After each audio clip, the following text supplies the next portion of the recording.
Sən özünü təqdim et bir daha. Mənim adım Əsmadır. Esma, sən də şeir deyərsənmi? Bəli. Mən sülhə səs verirəm, milyonlardan biri tək. Qoy bir daha ordular üz-üzə dayanmasın.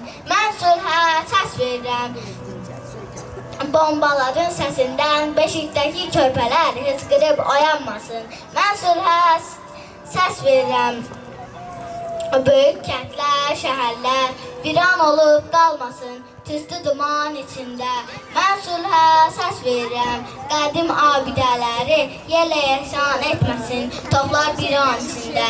Mən sülhə səs verirəm, ağ saçlı anaların gözü yaşla dolub qəlbi darda qalmasın. Mən sülhə səs verirəm, cavan qızlar, gəlinlər baxıb-baxıb yollara intizarda qalmasın. Alqışlayın.